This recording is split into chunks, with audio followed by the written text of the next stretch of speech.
There is no one more deserving of our Cinema Icon Award than Mr. Samuel L. Jackson. Woo! Yes, he is a versatile talent, a true icon, creating memorable characters in more than 100 films, including Pulp Fiction, Goodfellas, Jurassic Park, Jungle Fever, Shaft, Coach Carter, Snakes on a Plane, Django Unchained, the list goes on and on. He has also appeared in some of the most beloved and successful franchises in history, including Die Hard with a Vengeance, Star Wars Episode I, and as Nick Fury in numerous films in the ever-expanding Marvel Cinematic Universe. Jackson is currently filming Captain Marvel opposite Brie Larson and recently wrapped production on New Line's Son of Shaft. On January 18th, 2019, Jackson will return as Elijah Price, aka Mr. Glass. We can't wait. We've waited a long time for this one. In M. Night Shyamalan's Glass, a comic book thriller that brings together the narratives of Touchstone's Unbreakable and Universal's Split. Glass will be released by Universal Pictures in North America and by Buena Vista International abroad. And joining Jackson, Bruce Willis will reprise the role of David Dunn from Unbreakable, and James McAvoy and Anya Taylor-Joy will return as their Split characters. Let's take a look at some of Mr. Jackson's most iconic performances. Oh, Jackson can next be seen in Avengers: Infinity War, which opened tonight, as the voice of Frozen in Disney Pixar's The Incredibles 2 on June 15th, and Glass opens January 18th, 2019. He does not stop working. Please help me welcome to the stage, I could say this because we're not on camera right now, right? The talented motherfucker, Samuel L. Jackson.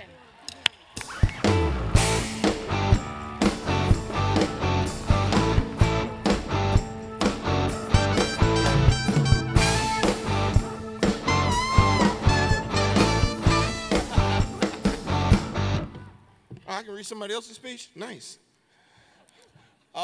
Thank you very much to NATO and Lisa Casteller for speaking to you about giving me this award.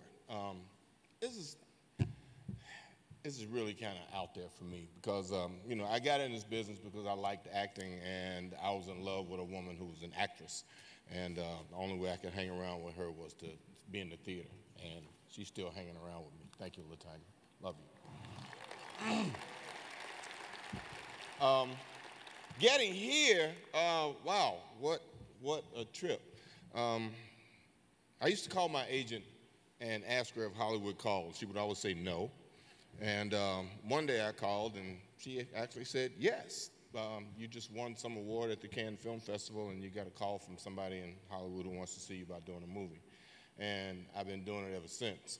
But I was fortunate enough at some point that this woman and a partner flew to North Carolina where I was doing Amos and Andrew with Nicolas Cage, Eli Seldon, who wanted to be my manager. I couldn't figure out why I needed somebody else to give 10% of my money to, but she said, stick with me, we're going to go places. And I believed her. And she brought in other people like Deborah Klein, my lawyer, who's there, who believed in me and helped me along. Lisa Casteller came in, my publicist, and they, in turn, led me to Tony Howard, my agent, who's there, and Carter Cohn, and now Karen Sellers. And all these people are really, really what got me to this place of being what you're calling an icon, because they allowed me to make choices and back me and let me go to those auditions or put me in those rooms with those people. And I had an opportunity to make them believe that I could make their movies some money. And you guys too, apparently. I grew up in Chattanooga, Tennessee, doing segregation. And I went to the movies a lot. The segregated movies, the Liberty and the Grand. They were the black theaters in Chattanooga. They were cat-a-corner from each other. I spent a lot of time in those theaters until I was able to go to the Rogers Theater, which was the big white theater downtown. And my first film in that particular theater happened to be From Russia with Love, which I didn't get in to see because it was sold out, so I had to go watch a Peter Sellers movie. And I discovered Peter Sellers, which wasn't so bad. But I know all of you own theaters in all these different states, and wherever I've worked or been on location, I guarantee you I've been in your theater. I go to the movies when I'm on location, because that's what we do. White cherry slushy, my drink. Super popcorn, white cherry slushy, that's my drink. But I've really been fortunate and been supported by a lot of people. And like I said, I know that this is an entertainment business, and I appreciate everything, that people do when they do, deep, heavy movies. And I love watching Black Panther because that's the kind of movie I would have gone to see when I was a kid.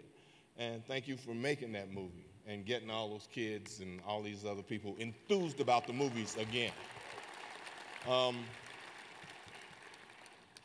I love my job, and I choose movies a lot of times because they're movies that I would go see if I was a kid, or movies that I want to see myself in, because, let's face it, I like watching myself on screen.